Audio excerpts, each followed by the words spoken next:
भगवान को नहीं याद करते। बस लगता है कि ऐसे समाज परिवार घर में रहते हैं जैसे कि हमको करोड़ों वर्ष रहना हो, ऐसे हम लगे रहते हैं। एक बार लोमस ऋषि से कहा गया, लोमस ऋषि थे बहुत बड़े तपस्वी ज्ञानी, सुमेरु पर्वत पर बट वृक्ष के नीचे रहते थे। सुमेरु पर्वत पर बट वृक्ष के नीचे रहते थे। उनसे कहा गया कि ये लोमस ऋषि, आप जो है कोई कुटी क्यों नहीं बना लेते हैं रहने के लिए? आप इस बट वृक्ष के नीचे क्यों रहते हैं? कोई बढ़िया सी कुटी बना लीजिए, उसमें रहिए, भजन करिए। लोमस जी ने कहा, अरे बहुत थोड़ा समय मिला है, किसके लिए कुटी बनाए? ज्यादा समय तो भगवान ने दिया नहीं, थोड़ी सी उम्र दी है, तो किसके लिए कुटी बनाए? तो उनसे पूछा गया कि आपकी उम्र कितनी है, आप जरा बताइए। तो लोमस ऋषि ने कहा, जब ये चारों युग बीत जाते हैं, ध्यान रखिए, सतयुग, त्रेता, द्वापर, कलयुग, ये चारों युग जब बीत जाते हैं तब मेरे शरीर का एक बाल गिरता है। इसी तरह जब मेरे शरीर के पूरे बाल गिर जाएंगे तब मेरी मृत्यु होगी। इतनी उम्र मुझे मिली है। चारों युग बीतने के बाद एक उनका रोमा टूटता है, और जब पूरे शरीर के रोमा टूट जाएंगे तब जो है उनकी मृत्यु होगी। इतनी मुझे उम्र मिली है।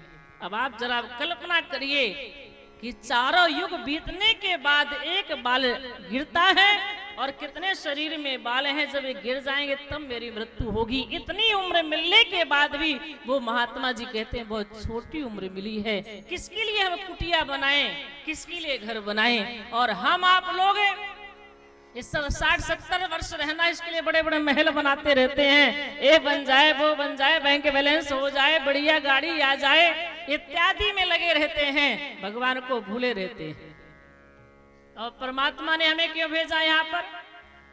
भगवान ने हम आपको यहाँ संसार में जो भेजा है, तो परमात्मा ने इसलिए नहीं भेजा कि दिन रात हम इस परिवार में, समाज में लगे रहें, घर गृहस्थी में लगे रहें, लड़ाई झगड़ा करते रहें, चुगली करते रहें। इसके लिए नहीं भगवान ने भेजा है। भगवान ने साधना करने के लिए भेजा है। साधन धाम मोक्ष कर द्वारा, पाए न जे परलोक समारा। आप लोगों को, हम लोगों को भगवान ने साधना करने के लिए भेजा है, ताकि आप पुनः संसार में ना जाएं, क्योंकि जन्म और मृत्यु के समय बहुत कष्ट होता है। अब इसका मतलब ये नहीं है कि आप लोग घर गृहस्थी में न रहें, घर गृहस्थी में रहें, और उसके बाद भी भगवान को थोड़ा सा समय दें। ध्यान रखिएगा, मीराबाई ने परिवार के बीच में रह करके भगवान को प्राप्त किया है। कितनी ऐसे भक्त हैं कि परिवार के बीच में रह करके परमात्मा का साक्षात्कार करते हैं। परिवार में रहकर भगवान का भजन करें, ये बहुत बड़ी बात है। जंगल में जाकर भजन करना सहज है, परिवार के बीच में भजन करना बहुत कठिन है। आप सब लोग जानते हैं, कुशल ड्राइवर कब माना जाता है? जो बीच भीड़ से गाड़ी को कुशल निकाल करके ले जाता है, तो कहा जाता है कि हाँ, ये ड्राइवर बढ़िया है, ये कुशल है। बाईपास से तो कोई भी निकाल सकता है ना?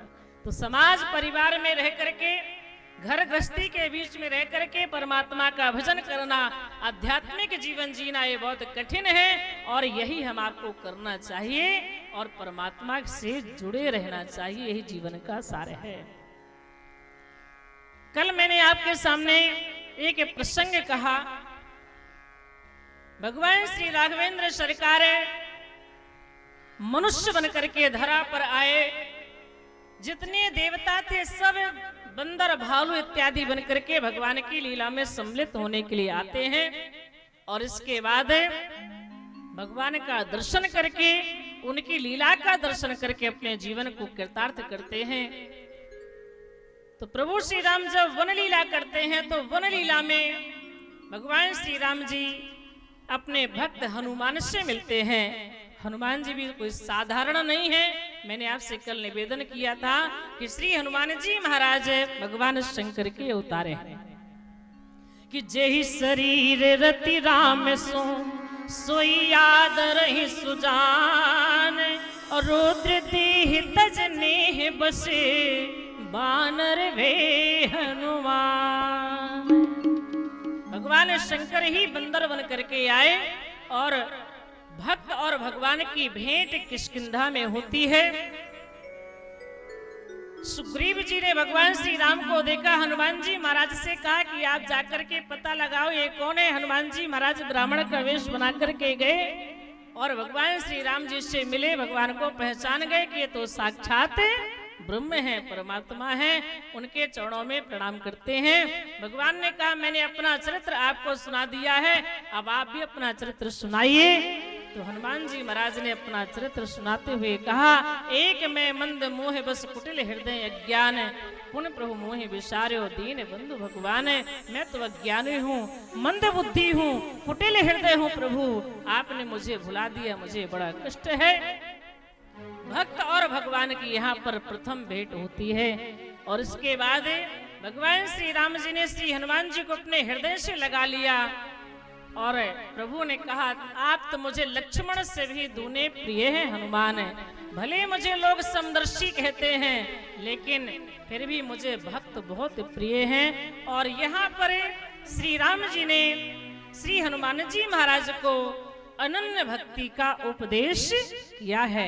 प्रभु कहते हैं कि सोवनन्य जाके यस मति नटरई हनुमंते, और मैं सेवक सचराचरे रूप स्वामी भगवंते। प्रभु श्री राम जी ने कहा हनुमान अनन्य भक्त का लक्षण क्या होता है मैं आपको बताना चाहता हूँ। क्यों? क्योंकि आप मेरे अनन्य भक्त हैं।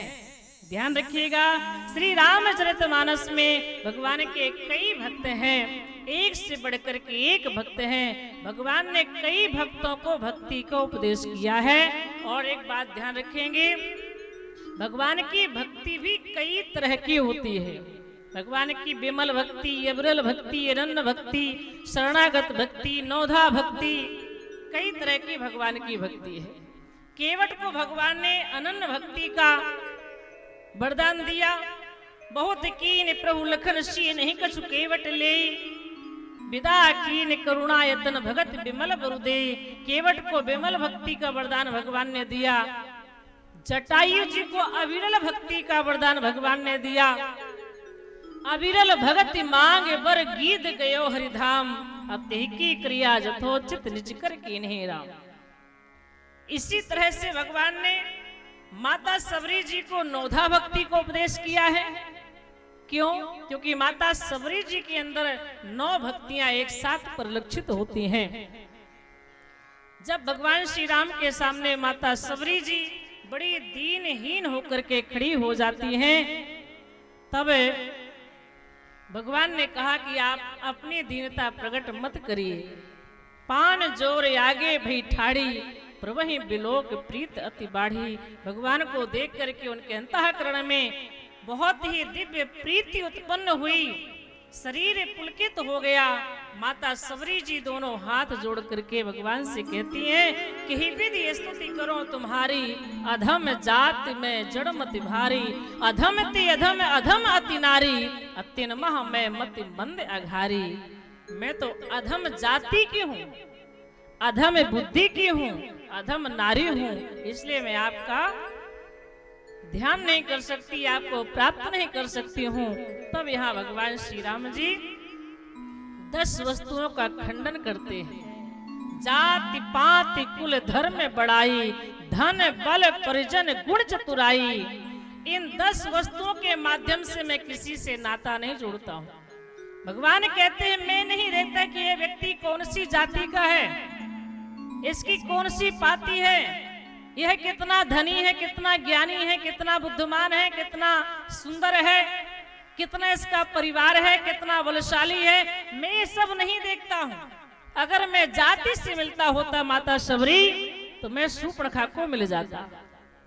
शूर्पणखा का जन्म ब्राह्मण कुल में होता है, मैं रावण को मिल जाता। रावण का जन्म ब्राह्मण कुल में होता है, लेकिन मैं उन्हें प्राप्त नहीं हुआ। मैं जाति से नहीं मिलता हूँ, मैं किसी को विद्वता से नहीं मिलता हूँ, किसी को धन से नहीं मिलता हूँ। भगवान कहते हैं मैं 10 वस्तुओं से किसी से नाता नहीं जोड़ता। माता सबरी जी ने कहा तो फिर आप किसके माध्यम से मिल जाते हैं, आप जरा मुझे बताइए। तो भगवान ने कहा मैं तो बस यह देखता हूं कि सामने वाले भक्त के अंतःकरण में मेरी भक्ति है कि नहीं।